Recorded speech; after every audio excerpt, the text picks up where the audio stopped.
This is Tom Fox, and I'd like to welcome you to the Daily Compliance News. The Daily Compliance News is the only daily podcast which curates 4 top compliance, ethics, and/or corruption stories for your listening and viewing pleasure if you're watching this on YouTube.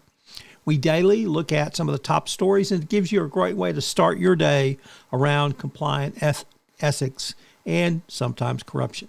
So check out the Daily Compliance News. It's on the Compliance Podcast Network. Also, if you haven't done so, please check out AI Today in 5, where I look at 5 AI compliance-related stories on a daily basis as well. Thank you. The Daily Compliance News for September 9, 2025, the End of Enforcement Sprint edition.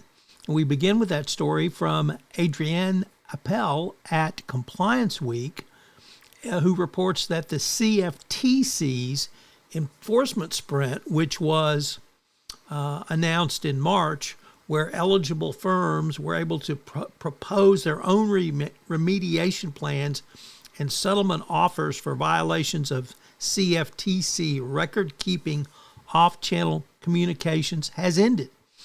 And it had cleared the decks of a ballooning enforcement docket cluttered with non-serious operation or technical issues, according to the CFTC. The CFTC is now free up to enforcement resources so it could focus on its mission to protect markets from fraud, abuse, and manipulation. You think the Trump administration will do that? Next up, from TheGuardian, Roman Abramovich, he who had his football team Chelsea sold out from under him, is now the subject of a criminal investigation by the Isle of Jersey authorities over allegations of corruption and money laundering in connection with the original source of his billions. The information has emerged from a federal criminal court matter in Switzerland, where judges ordered the release of documents relating to multiple Swiss bank accounts that had been requested by the Jersey Attorney General.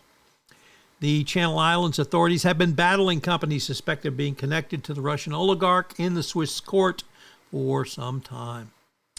Next up, and the news just continues. The hits keep on coming for Meta, as the former head of security for WhatsApp filed a lawsuit on Monday accusing Meta of ignoring major security and privacy flaws that put billions of the messaging app's users at risk.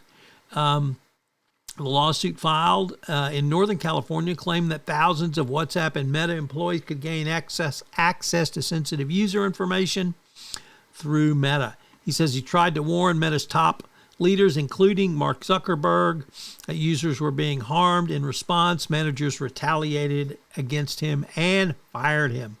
So Meta fires another whistleblower. Gee, we're beginning to see a pattern here. And finally, our last story comes from Bloomberg, which reports that Brazilian's federal police launched a sweeping crackdown on organized crime across the country's fuel supply chain and fintech industry, exposing illicit transactions totaling at least $9.6 billion U.S. The investigation aims to dismantle sophisticated money laundering schemes tied to criminal organizations. So Brazil cracks down yet again on fraud and corruption. It's going to be interesting to see how this plays out and whether the Trump administration will go after Brazil for this, as well as having judges who prosecute fraud, corruption, and revolution against the Brazilian government. The Daily Compliance News is a production of the Compliance Podcast Network and a proud member of C-Suite Radio. Thanks so much for listening. I hope you'll join me again tomorrow.